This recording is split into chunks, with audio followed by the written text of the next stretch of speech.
Welcome to Tech News Today, a podcast about keeping you informed and empowered by giving you the latest tech stories that impact your daily life. It's Monday, September 17th, and I'm Spike Spangle. Coming up in a bit, we'll tell you how to update your Apple gadget to iOS 12. Plus, the U.S. State Department has a cybersecurity problem it needs to address ASAP. And the massive Equifax data breach has led to a ton of cases of identity theft. All that and more in Tech News Today from Commando.com.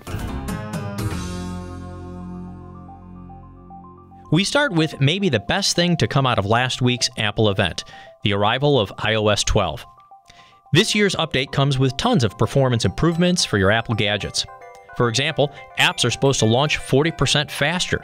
The keyboard appears 50% faster, and the camera opens 70% faster. One great thing about the upgrade is it's compatible with any gadget that's also compatible with iOS 11. The update begins rolling out today for all eligible devices, and you can get it via an over-the-air update through iTunes. But before you install the update, make sure to back up your devices. That way, if anything goes wrong during the process, you won't lose anything important. If you've never updated your operating system, it's really simple. The easiest way to update an iPhone and iPad is to go to Settings, select General, and then Software Update. Your phone will check to see if it's available. If it is, select Download and Install. That's it! You're all set. For a complete list of gadgets that are eligible for the upgrade, all of the new iOS 12 features, and more ways to get it, go to Commando.com and search for how to update your iPhone or iPad to iOS 12.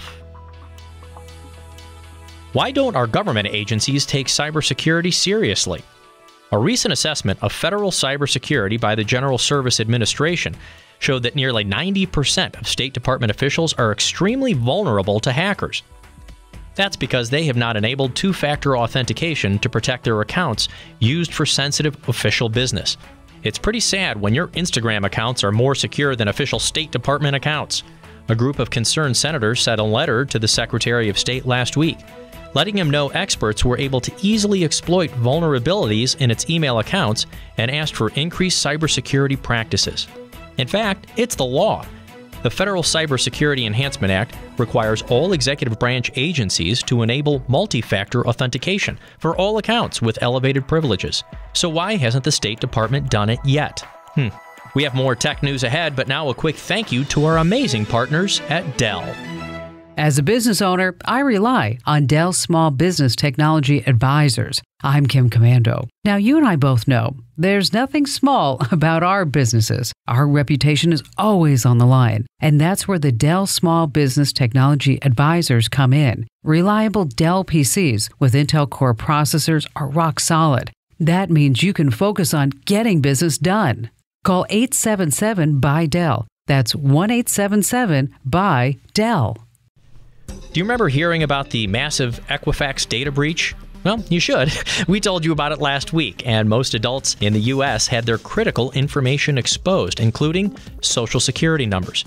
And as you know, we can't change our Social Security number, so we'll be dealing with this mess for the rest of our lives.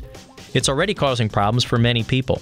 A recent study found that about 21% of people who had their info exposed from Equifax have seen unusual activity on their credit reports. That's about 1 in 5 victims. Yikes. Some of the suspicious activity includes credit card accounts opened in their name and changes made to their existing credit cards.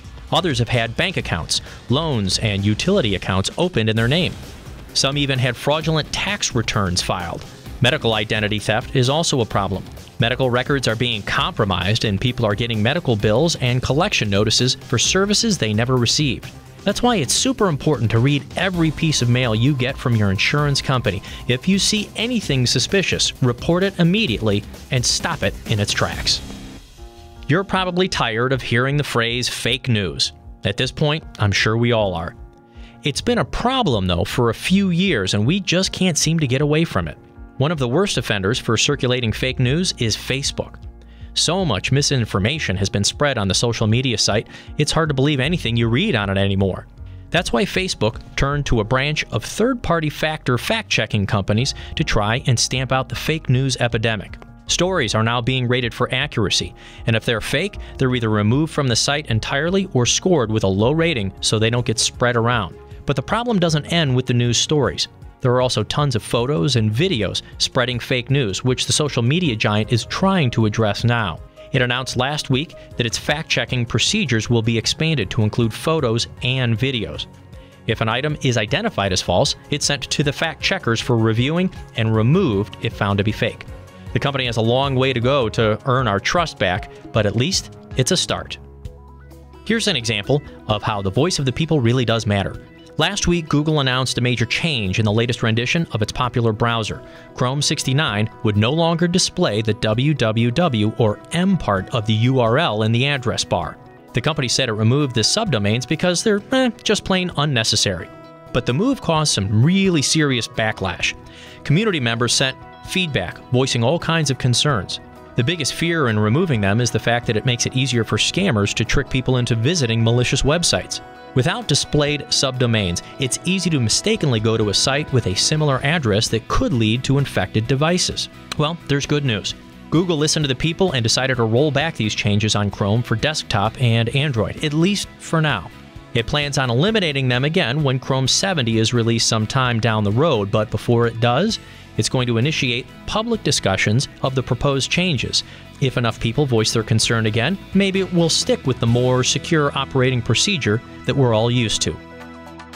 How would you like to make 30 grand just for playing a game? Well, it sounds too good to be true, but it's real. Google has teamed up with GameMaker OnePlus to create a new game called Crackables. It launches tomorrow, and the ultimate winner of the game will get $30,000 as a prize. But you need to be fast. The contest opens at 8 a.m. Eastern on September 18th, and only the first 1,000 players to make it through the opening 3 challenges will advance to a final round. The game is a series of digital puzzles that you play on your mobile device, and the puzzles seem pretty hard to crack, which makes sense with such a great first prize. If you're lucky enough to make it to the final round, you will be sent a physical microcontroller that is needed to continue with the competition. If you're interested in playing, go to crackables.oneplus.com starting at 8 a.m. tomorrow. And good luck! If you've been paying attention, you know Facebook is having a pretty rough year. We mentioned the social media company earlier talking about its fake news problem, but the issues don't stop there. It was also in hot water earlier this year when we found out about the Cambridge Analytica fiasco. Facebook sold a bunch of user data to that company, which it allegedly used to influence political campaigns. But what does Facebook actually know about its members? You'll be shocked to find out exactly how much it does know. Kim Commando, in fact, pointed this out recently when she said, "If it sometimes seems like Facebook knows you personally, that's because it does.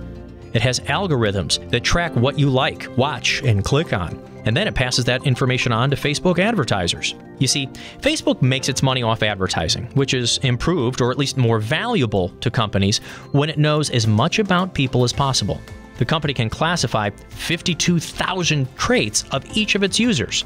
I didn't even know I had 52,000 traits. And the company is working on ways to use this information in a different money-making way in the future.